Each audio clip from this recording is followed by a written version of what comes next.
Welcome to Dreamland nursery. நம்ம இதுக்கு முன்னாடி மலேசியன் கிரீன் பார்த்தோம், சவுக்காத்து ஆரஞ்சு பார்த்தோம், அப்படி நிறையா தென்னை வெரைட்டி பார்த்தோம். ஆனால் இன்றைக்கி நம்ம பார்க்குறது பார்த்திங்கன்னா 18ஆம் பட்டைன்னு சொல்லுவாங்க. இது 18ஆம் பட்டன் பெயர் வர காரணம் என்னென்னா, 18 மட்டை விட்ட உடனேயும் உங்களுக்கு பலன் கொடுக்க ஆரம்பிச்சிடும். அதாவது ஒரு 18 மாதத்துலேயே பாலை போட ஆரம்பிச்சிடும்.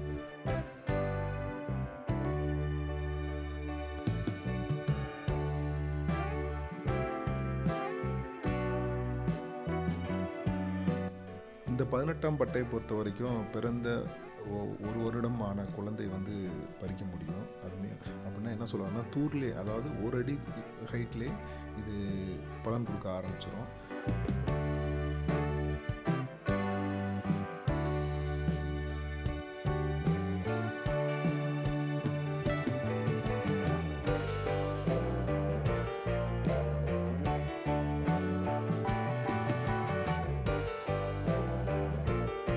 ஆனால் இது ஒன்லி ஃபார் இளநீ பர்பஸ் தான். இளநிக்கு மட்டும்தான் ஆகும், கொப்பரைக்கு ஆகவே ஆகாது. நீங்கள் இப்போ பாருங்கள் என்ன அழகாக இருக்குன்னு. ஆக்சுவலி இதில் ஒரு கொலை தான் உங்களுக்கு இருக்கிற மாதிரி தெரியும். ஆனால் இவங்க கீழே இருக்கிற எல்லாத்தையும் இளநிக்கு விட்டுட்டாங்க. இது நம்ம நர்சரியிலேருந்து கொடுத்ததான்.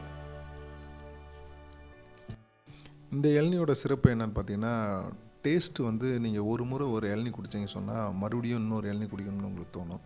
அந்தளவுக்கு நல்லாயிருக்கும். இளநீ பார்த்துக்கிட்டிங்கன்னா 3/4 லிட்டர்லேருந்து 1 லிட்டர் தண்ணி கண்டிப்பாக இருக்கும். நீங்கள் பார்க்குற போதே உங்களுக்கு தெரியும்.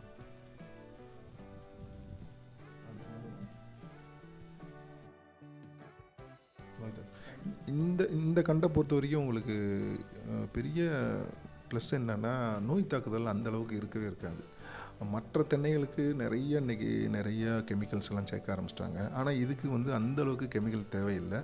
ஆனால் இதுலேயும் நம்ம நாட்டு தென்னைக்கு வர மாதிரி நோய்கள் வரும். ஆனால் compared to Malaysian green or Chowghat orange இந்த மாதிரி வெரைட்டியை கம்பேர் பண்ணும்போது இதுக்கு நோய் தாக்கல் கொஞ்சம் கம்மி தான்.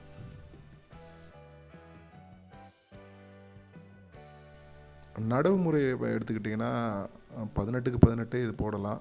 இல்லை நீங்கள் ஊடு பயிராக போடணும்னு நினைக்கிறீங்க அப்படின்னா 20க்கு 20 இல்லை 21க்கு 21 போட்டுட்டு நீங்கள் ஊட வந்து பலா போடலாம். இது ஏன் பலா போடலாம் அப்படின்னு சொல்கிறேன்னா, இது வந்து அந்தளவுக்கு ஹைட்டு போகாது. மரம் சின்னதாகவே இருக்கும். 20 வருஷம் ஆன மரமே பார்த்துக்கிட்டா 10 அடி தான் போயிருக்கும். அப்படின்னா பார்த்துங்க, நீங்கள் மாமரம் உள்ள ஊடு பயிராக போடலாம், ஜாதிக்காய் போடலாம், நெல்லி போடலாம். நிறையா ஊடு பயிரை என்னென்ன போடணுமோ அத்தனையும் இந்த ரகத்தில் பொறுத்த வரைக்கும் நீங்கள் ஊடு பயிரை போட முடியும். மாதிரியான கன்றுகள் உங்களுக்கு வேண்டும்னா நம்மளை தொடர்பு கொள்ளுங்கள். நம்மகிட்ட இதுவும் இல்லாமல் நம்மகிட்ட exotic fruits, Malaysian green, Chowghat orange, MYD, COD, இப்படி எண்ணற்ற தென்னை வகைகள் அனைத்தும் நம்மகிட்ட இருக்குது. நம்ம ட்ரீம்லேண்ட் நர்சரியை நீங்கள் தொடர்பு கொள்ளுங்கள்.